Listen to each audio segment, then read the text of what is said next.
여러분 안녕하세요. 2023년 화학원 수업입니다. 오늘은 원소의 주기적 성질의 두 번째 시간이 되는데요. 우리가 지난 시간에 유효핵전화와 반지름의 경향성에 대한 공부를 했습니다. 그럼 오늘은 이온화 에너지에 대한 공부를 하겠고요. 스프링 노트 59페이지를 펴시고 시작하겠습니다. 오늘 중심 내용은 이온화 에너지의 주기적 성질입니다. 그래서 이온화 에너지가 무엇인지, 그 다음에 이온화 에너지가 끝나고 나면 유효핵전화와 원자반지름, 이온화 에너지를 그래프를 그려가면서 최종적으로 정리를 하고요. 관련 문제 몇 개를 풀어보도록 하겠습니다. 네, 일단 이온화 에너지가 무엇인지부터 살펴봐야 되겠죠. 이온화 에너지란 기체 상태의 중성원자에서 기체 상태의 중성원자 1몰에서 전자 1몰을 떼어내는데 필요한 에너지를 이야기합니다. 그래서 어떤 원소, 중성의 기체 상태예요. 거기서 에너지를 가하면 얘가 전자를 잃고 1가짜리 이온이 되는데요. 이때 필요한 에너지, 바로 이 에너지가 이온화 에너지가 되겠습니다. 그러니까 이온화 에너지는 양이온이 되는 것과 관련된 에너지라고 볼 수 있습니다. 양이온이 되는 경향과 관련이 있는 에너지다라고 얘기를 하겠죠. 그리고 전자 한 개를 떼어낸다라고 하는데요. 요거는 이제 어떤 거냐면 요 전자 껍질 모형으로 살펴보면요. 전자가 1번, 2번, 3번 이런 식으로 있습니다. 그래서 맨 꼭대기에 있는 게 무한대인데요. 원자가 전자가 3번 껍질에 있는데 얘를 떼어낸다는 건 바로 무한대까지 올리는데 들어가는 에너지를 얘기하는 거죠. 그래서 이온화 에너지는 전자를 무한대까지 올리는데 필요한 에너지다라고 생각을 하면 되겠습니다. 이런 이온화 에너지의 주기성은 이게 뭐하고 관련 있냐 하면요. 사실 이제 원자 반지름의 경향성하고 연결을 시켜볼 수 있을 텐데요. 원자 반지름의 경향성은 같은 주기에서 오른쪽으로 갈수록 원자 반지름은 작았죠. 그리고 아래로 갈수록 원자 반지름은 크다였습니다. 그런데 원자 반지름이 작다는 얘기는 핵으로부터 바깥에 있는 전자 사이의 인력이 강하다는 얘기잖아요. 그래서 인력이 강하면 떼어내기가 어려운 거고요. 그 다음에 원자 반지름이 크다는 건 핵으로부터 멀리 떨어져 있다는 얘기니까, 그럼 핵과 전자 사이에 작용한 인력이 작다는 얘기니까 그러면 떼어내기가 쉽습니다. 그래서 이온화 에너지는 뭐하고 관련되어 있냐면 전자를 떼어내는 경향하고 관련이 있는데, 바로 이온화 에너지가 크다면 떼어내기가 어려운 거고요.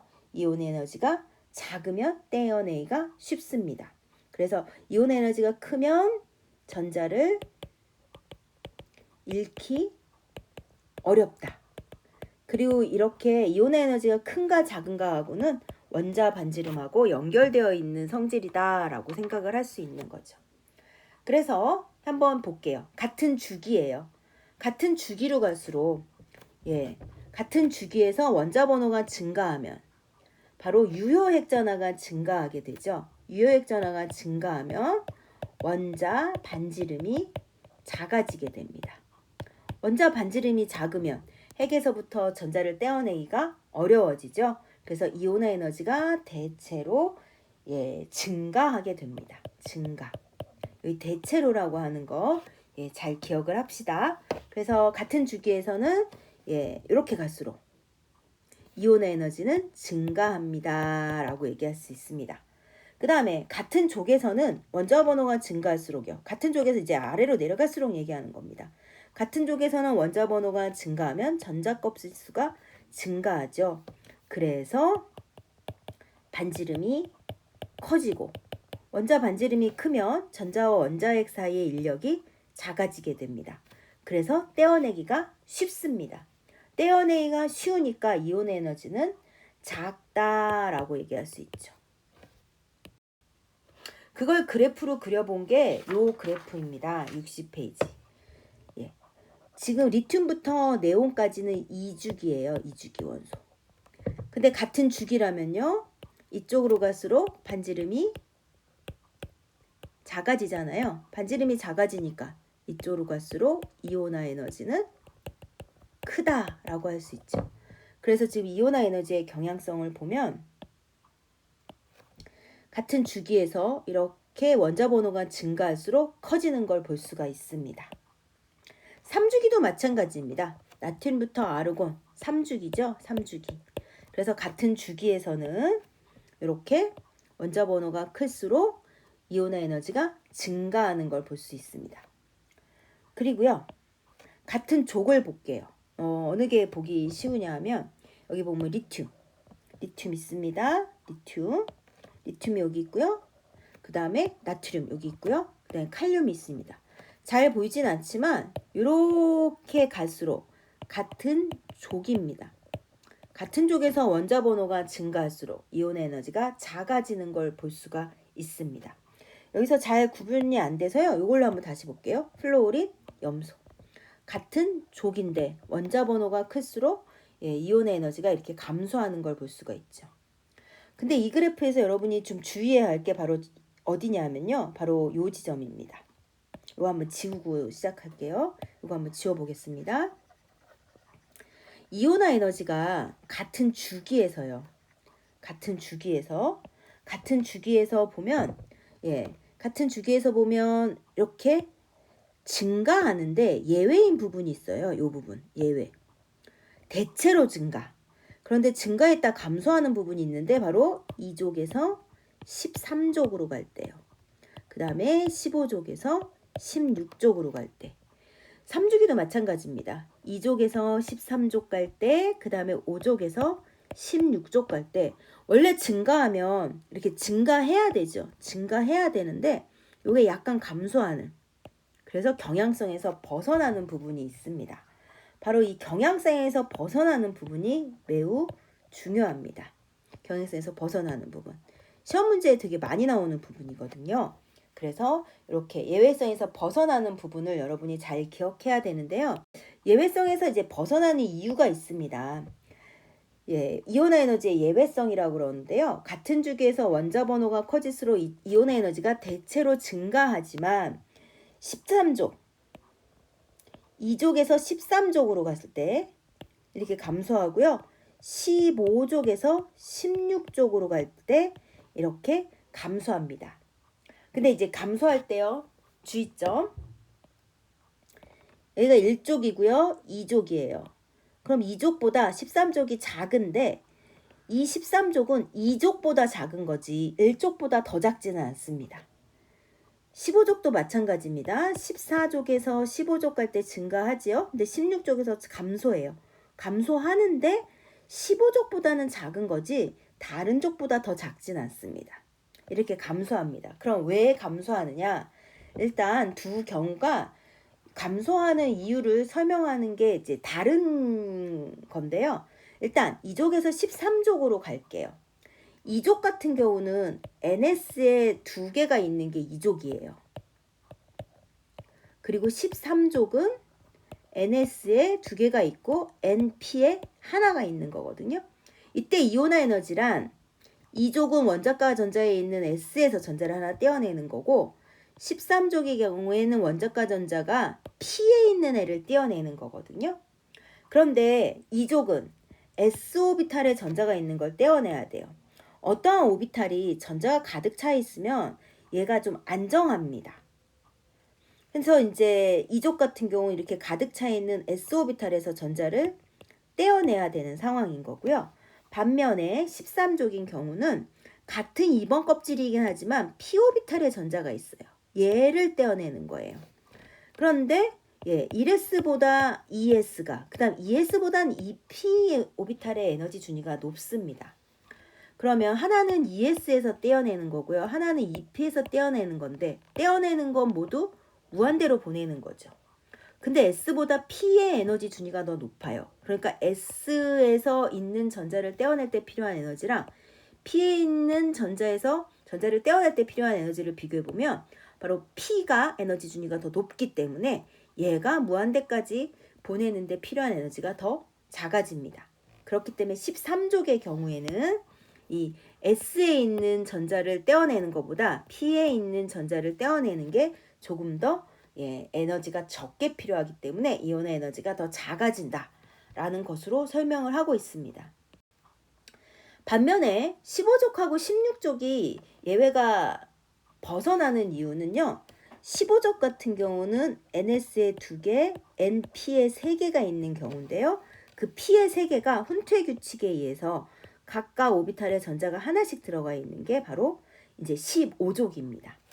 그리고 16족의 경우에는 NS에 2개, 그 다음에 NP에 4개가 있는데 이 경우에는 훈투의 규칙에 의해서 3개가 들어가고 나머지가 이렇게 짝지어져 있는 겁니다. 이때 원자가 전자를 떼어내는 건 15족 같은 경우 여기에 있는 전자를 떼어내는 거고요. EP에 있는 혼자 있는 전자요. 그 다음에 16족의 경우에는 이 P에서 이렇게 짝지어져 있는 전자에서 하나를 떼어내는 거가 이제 이온화 에너지인데 짝지어져 있으면 하나의 오비탈에 전자가 쌍으로 들어가 있으면요. 전자 사이에 반발력이 커져요. 반발력이 커지기 때문에 약간 불안정해요. 그러면 불안정하면 에너지 준위가 조금 높습니다. 안정한 상태보다. 그러니까 홀전자로 있는 것보다는 이렇게 불안정하게 반발력 때문에 불안정한 상태가 된 게 에너지가 더 높아요. 조금이라도 에너지가 더 높으면 무한대까지 보내는 데 필요한 에너지가 적게 든다는 거예요. 그래서 p 오비탈에 이렇게 전자가 하나의 오비탈에 2개가 들어있는 경우 반발력 때문에 조금 불안정하니까 불안정한 전자를 떼어내는 게 조금 더 쉽다. 조금 더 쉽기 때문에 이온 에너지가 더 작다. 이렇게 설명하는 게 바로 15족과 16족의 예외, 15에서 16 갈 때 예외의 이유입니다. 그래서 이온화 에너지는요, 여러분이 그래프를 외우는 게 좋습니다. 그러니까 그림으로. 그래서 이런 식으로. 원래 증가하는데 예외인 구간이 2구간이 있는데 그 2구간이 2에서 13족 갈 때, 그 다음에 15족에서 16족 갈 때 이렇게 예외가 있고 대체로 증가한다. 이렇게 여러분이 그래프로 그릴 수 있어야 됩니다. 그럼 여기서 잠깐 정리를 하고 시작하겠습니다. 네, 같은 주기에서 이온화 에너지가 가장 작은데 이온화 에너지는 이렇게 갈수록 증가하고요. 그 다음에 아래로 갈수록 감소하죠. 그러니까 같은 주기에서 1족의 에너지 준위가 가장 작습니다. 이온화 에너지가 작다는 건 전자를 떼어내기 쉽다. 전자를 떼어내기 쉽다는 건 양이온이 되기 쉽답니다. 이걸 다른 말로 얘기하면 금속성이 크다. 그러니까 같은 주기에서는 1족의 이온화 에너지가 가장 작아서 양이온이 되기 쉽고 그것이 바로 금속성이 크다라는 겁니다. 반면에 이온화 에너지가 가장 큰 것은 완전히 안정하게 채워져 있어서 전자를 떼어내기 어려운 바로 18쪽의 이온화 에너지가 가장 큽니다.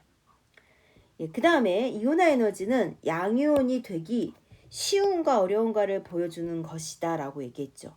그럼 이온화 에너지가 크다는 얘기는 전자를 잃기 어렵다는 얘기고 이온화 에너지가 작으면 전자를 잃기 쉽다는 얘기니까 이온화 에너지가 작으면 전자를 잃기 쉬워서 양이온이 되기 쉽다. 이렇게 설명을 해야 합니다. 네, 그러면 이제 이온화 에너지에서 두 번째 개념이 있는데요. 두 번째는 순차적 이온화 에너지 혹은 순차 이온화 에너지라고 얘기를 하는데요. 이 순차 이온화 에너지는 뭐냐면 전자가 여러 개가 있습니다. 여러 개가 있을 때 전자 여러 개를 한 개씩 차례로 떼어낼 때 필요한 이온화 에너지, 이런 단계별로 필요한 이 이온화 에너지를 순차 이온화 에너지라고 얘기합니다. 그래서 이 원자 상태에서 전자를 한 개 떼어내서 1가 양이온이 될 때 필요한 에너지를 제1이온화 에너지라고 얘기를 합니다. 이렇게 전자를 하나 떼어내고 나면 1가의 양이온이 되죠. 여기서 전자를 하나 더 떼어내요. 그럼 2가의 양이온이 되겠죠. 이때 필요한 에너지를 제2이온화 에너지라고 얘기합니다. 이렇게 두 개를 떼어내고 나면 2 플러스가 되죠. 이 2 플러스에서 다시 전자를 하나 더 떼어냅니다. 그렇게 해서 3 플러스가 됩니다. 그럼 제3이온화 에너지 이렇게 얘기합니다. 그러니까 한 개씩 떼어낼 때 필요한 에너지, 이것을 순차 이온화 에너지라고 얘기합니다. 그럼 순차 이온화 에너지는 어떤 경향성을 보이게 될까요? 전자를 떼어내면 떼어낼수록 양성자 개수는 똑같은데요. 양성자 개수는 똑같은데 전자를 떼어낼수록 전자수가 감소하게 됩니다. 그러면 유효핵전하는 핵전하, 즉 양성자 수에서 가림 효과를 뺀 거라 그랬는데요. 전자수가 감소하니까 가림 효과가 감소해요. 그래서 유효핵전하가 증가하게 됩니다. 전자를 하나씩 떼어내면. 유효핵전하를 증가한다는 얘기는 인력이 증가한다는 얘기죠. 그렇기 때문에 전자를 떼어내기가 점점 어려워집니다. 그래서 순차 이온화 에너지는 차수가 커질수록 커집니다. 즉 E1보다 E2가 더 크고 그 E2보다 E3가 더 크고 E4가 더 크고 이런 식으로 차수가 증가할수록 계속 필요한 에너지가 커진다입니다.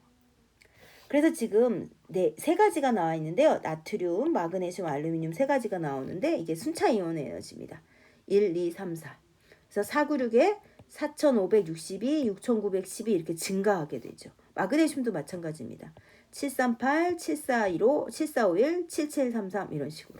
그 다음에 알루미늄, 그래서 점점 증가합니다. 순차 이온화 에너지 증가합니다.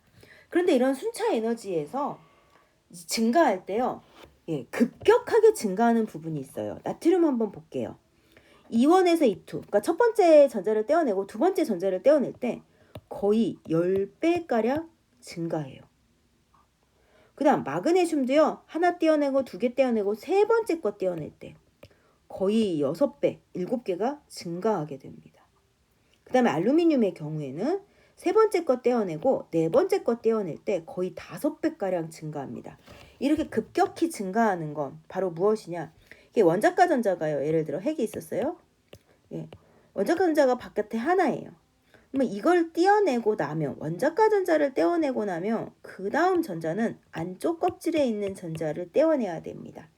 근데 안쪽 껍질에 있는 전자는 어때요? 바깥 껍질에 있는 것보다 유효핵 전하가 갑자기 증가해요. 그렇기 때문에 떼어내기가 굉장히 힘들어집니다. 그래서 이렇게 급격하게 증가하는 부분이 있다면 이때 전자부터는 안쪽 껍질에 있는 전자구나 라는 걸 알 수 있습니다. 그럼 결과 요 급격하게 증가하기 바로 전 단계, 얘가 바로 원자과 전자인 거죠. 그럼 마그네슘 같은 경우는 3번 갈 때 굉장히 증가하니까 얘는 원자과 전자가 2개구나. 그다음에 알루미늄은 4번 갈 때 급격하게 증가하니까 원자과 전자가 3개구나. 이렇게 알아낼 수 있습니다. 그래서 순차 이온화 에너지, 순차적 이온화 에너지가 급격하게 증가하는 부위를 보면 바로 전자 껍질이 바뀌는 부분이다.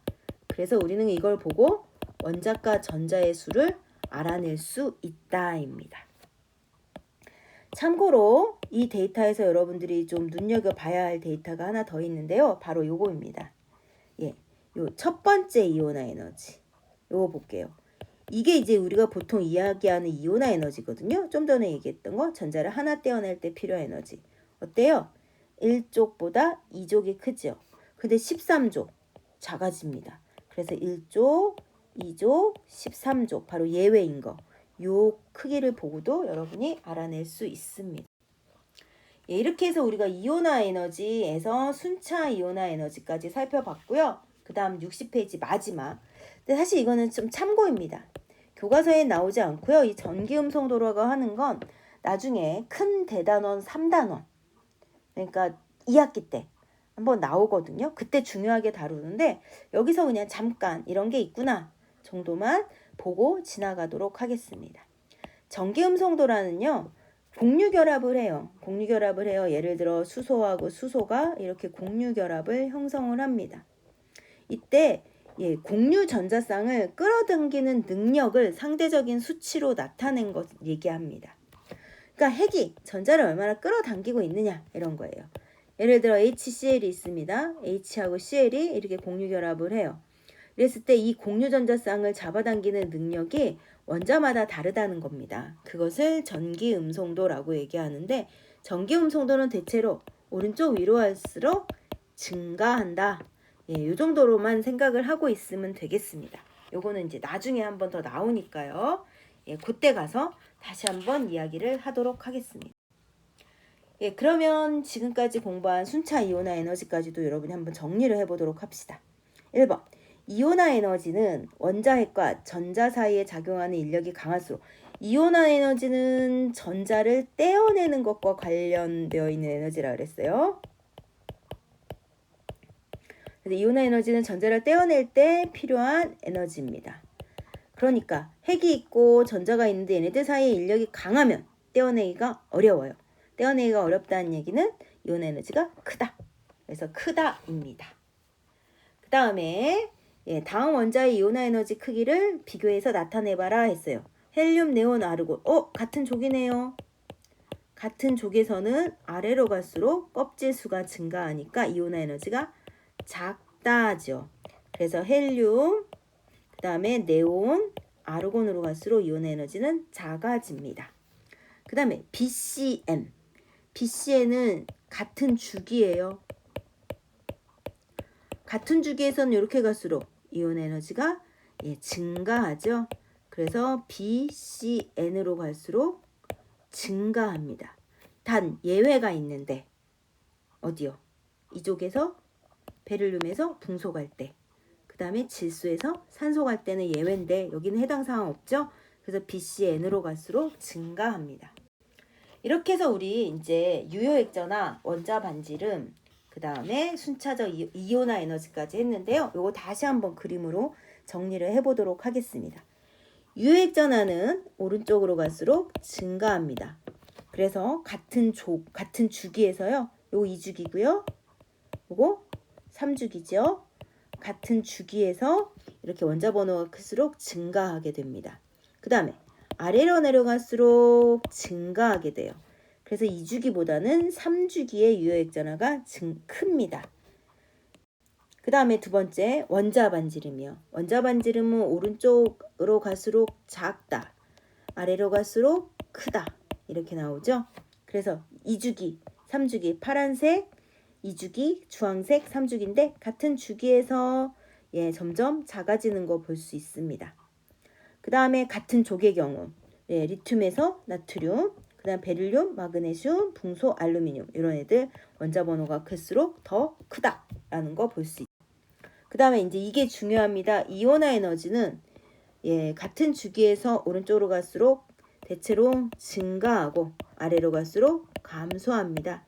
근데 대체로 증가, 여기 예외성 2족에서 13족, 그 다음에 15족에서 16족, 요 예외인 거 기억을 해야 되겠죠. 그래서 더 작은 게 3주기, 요 3주기, 그 다음에 위에가 2주기 이렇게 나타남을 알 수가 있습니다. 그럼 이것과 관련된 문제를 몇 개 풀어보고 이제 수업을 마치도록 하겠습니다.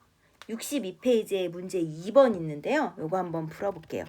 다음은 2, 3주기에서 몇 가지 원소의 이온화 에너지를 족에 따라 나타난 것이다 하고 같은 점선으로 연결된 원소는 같은 주기에 속한대요. 이온화 에너지 나왔으니까요. 이온화 에너지 여러분 그림으로 그릴 수 있어야 됩니다. 대체로 증가하는데 예외인 구간이 있었죠. 1족, 2족, 13족, 14족, 15족, 16족, 17족 이렇게 나와야 됩니다. 그러면 이 그래프는요. 이온 에너지 중에 일부를 나타낸 거거든요. 그러면 일부를 나머지를 한번 그려보도록 할게요. 13, 14, 15족이 이렇게 나온다면 16족은 어떻게 돼야 되죠? 더 감소하고 그 다음에 증가해야 되겠죠. 17.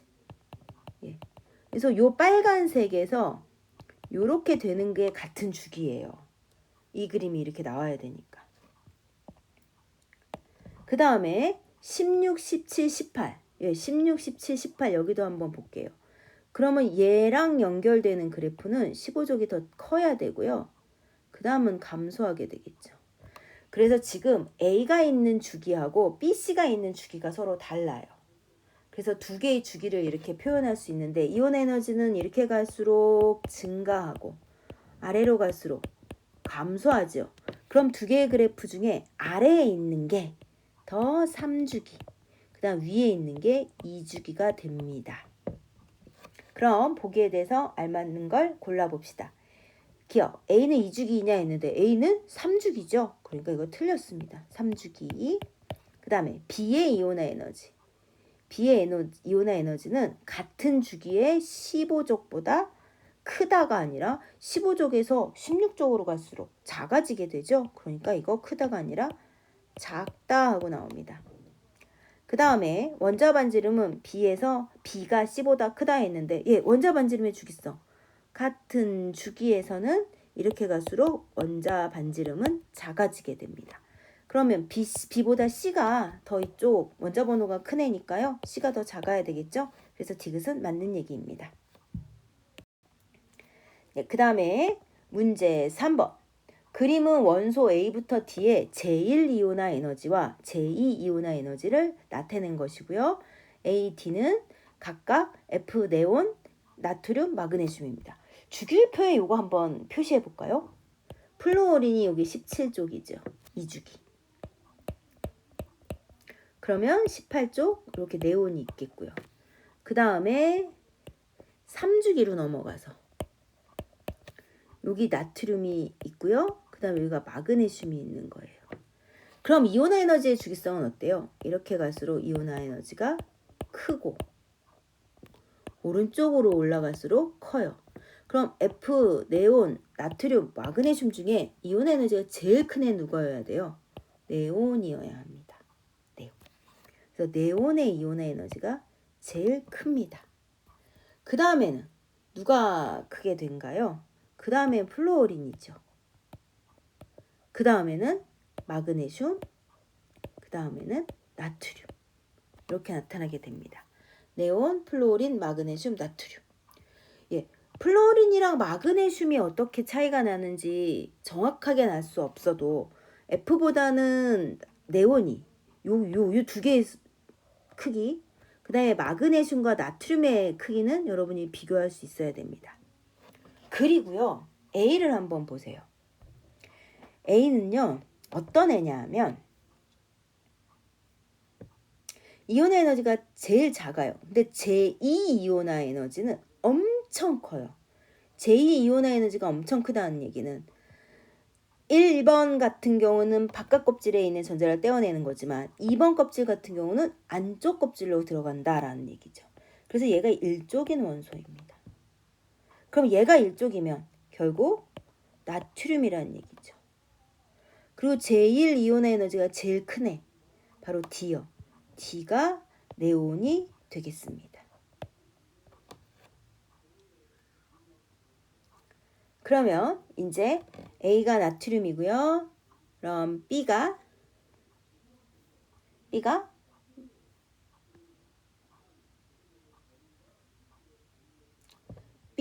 나트륨보다 조금 큰 애니까 마그네슘이겠죠.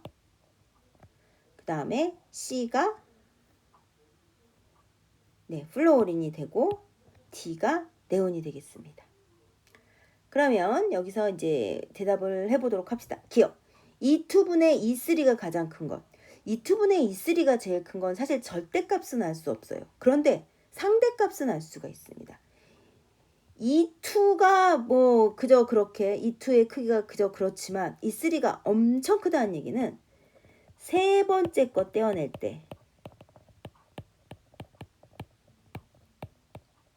안쪽 껍질이라는 얘기입니다. 그렇기 때문에 이 2분의 E3가 엄청 크게 되죠. 그래서 세 번째 거 떼어낼 때가 안쪽 껍질. 즉 원자과 전자가 두 개의 내를 얘기하는 겁니다. 그래서 이 2분의 E3가 엄청 크다는 얘기는 원자과 전자가 두 개라서 두 개 떼어내고 세 번째 거 떼어낼 때 에너지가 굉장히 많이 필요하다는 건데 원자과 전자가 두 개라면 2족 얘기하는 거죠. 그럼 여기서 2족은 B죠. 그래서 기억은 맞는 얘기입니다. 그 다음에 니은 원자과 전자가 느끼는 유효액 전하는 같은 주기에서 이렇게 갈수록 증가합니다. 그럼 B하고 A하고 비교했을 때 A는 나트륨이고요. B는 마그네슘이니까 B가 더 크다. 이거 맞는 얘기가 되죠. 그 다음에 D의 전자 배치를 갖는 이온의 반지름은 C하고 B보다 크다.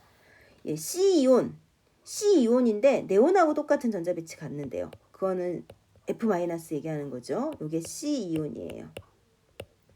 그 다음에 B이온은 마그네슘 이가 이온 얘기하는 겁니다. 이게 B이온이에요. 얘네들은 모두 네온하고 전자 배치가 똑같아요. 그러면 이런 애들을 뭐라고 불렀죠? 등전자 이온이라고 불렀죠. 등전자 이온은 이온이 똑같은데 전자의 개수는 똑같은데 양성자가 많은 애, 즉 원자 번호가 큰 애가 핵과 전자 사이의 인력이 크기 때문에 크기가 작다라고 했습니다. 그래서 F-보다 Mg2+가 더 작습니다. 그래서 B이온이 더 작다. 거꾸로 얘기하면 C이온이 더 크다. 그러니까 디귿도 맞는 얘기가 되겠죠. 그래서 정답은 5번입니다. 그 다음은 원자 번호가 연속인 원자 A부터 D에 대한 자료래요. 원자 번호가 연속이긴 하지만 원자 번호 순서가 A, B, C, D는 아니래요. 그 다음에 18쪽이 아니래요. 그 다음에 제1이온화 에너지는 가장 큰 애가 B고 가장 작은 애가 A다 했습니다. 이온화 에너지는요. 그래프 어떻게 되는지 혹시 기억나나요? 이거 외울 수 있어야 된다 그랬습니다.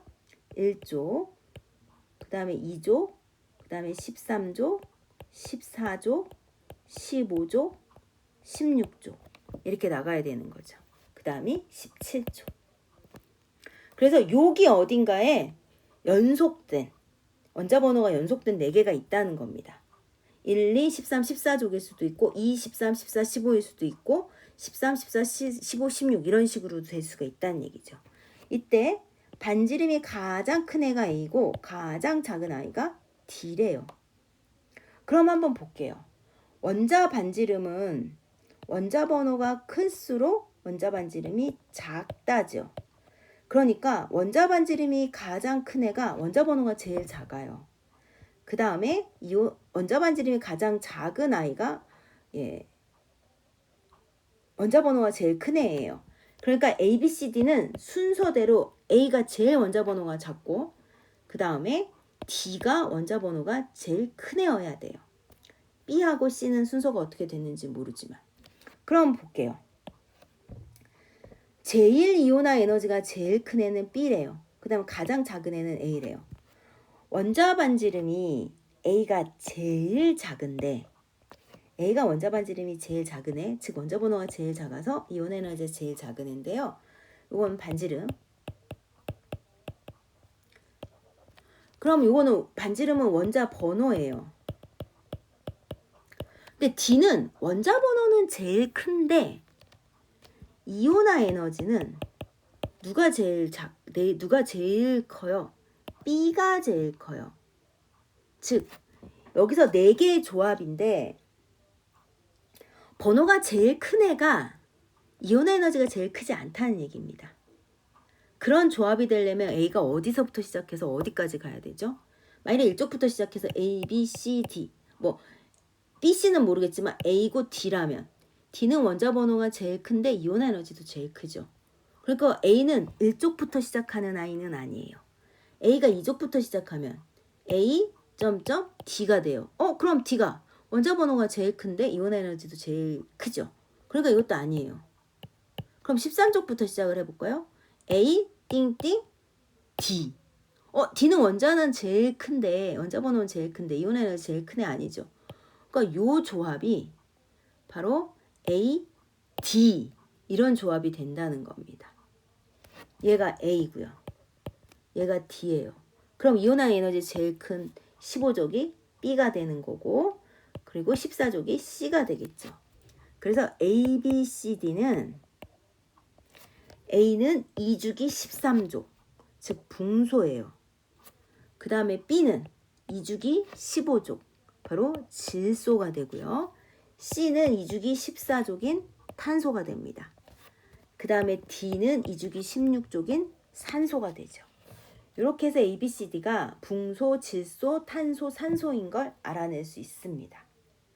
그러면 여기서 대답을 한번 해보도록 하겠습니다. 기억 원자과 전자가 느끼는 유효액전환. 유효액전환은 이렇게 갈수록 유효액전환은 유효액전환은요. 이렇게 갈수록 증가가 아니라 어떻게 갈수록 증가? 이렇게 갈수록 유효액전환가 증가해요.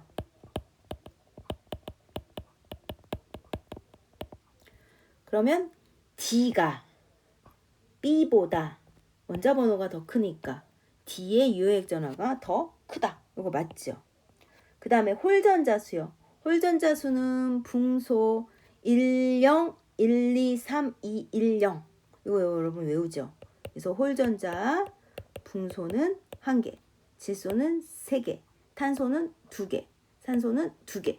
이렇게 나왔어요. 그러니까 홀전자수는 C는 탄소 2개, D 2개보다 크다 하고 나왔는데 이거 같다입니다. 그 다음에 제2이온화 에너지는 여러분 제2이온화 에너지는 한번 생각을 해볼게요. 제2이온화 에너지는 지금 여기 제1이온화 에너지거든요. 제1이온화 에너지인데 제1이온화 에너지에서 전자를 하나 띄어요. 그러면 13번은 전자를 하나 띄어내서 12개에서 전자를 띄어내는 거고 14번은 13개에서 그 다음에 15번은 14개에서 그 다음에 16번이네는 전자를 하나 떼어낸 15번 상태에서 전자를 떼어내는 겁니다. 즉 제2이온화 에너지를 물어보면 이온화 에너지 그래프를 어느 쪽으로? 왼쪽으로 한 칸씩 옮기면 되는 거죠. 왜냐? 전자가 하나씩 떨어져 나간 상태니까. 전자가 하나씩 떨어져 나간 상태에서 또 전자를 떼어내는 거기 때문에요. 제2이온화 에너지는 제1이온화 에너지의 그래프를 한 칸씩 옮기면 됩니다.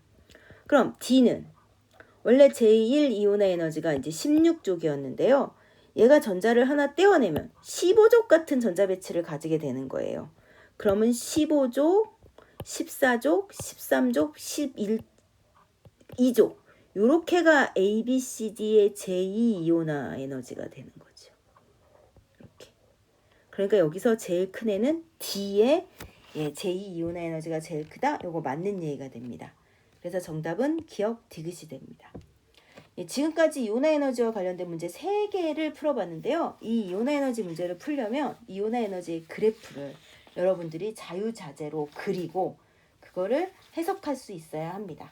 그러니까 여기서 경향성 외우는 건 당연하죠. 이해하고 외우고 그래프까지 여러분이 외울 수 있도록 연습을 좀 하시기 바랍니다. 이렇게 해서 이온화 에너지 내용까지 끝났고요. 다음 시간에는 남은 문제 8문제를 푸는 시간으로 하겠습니다. 지금까지 수고하셨습니다.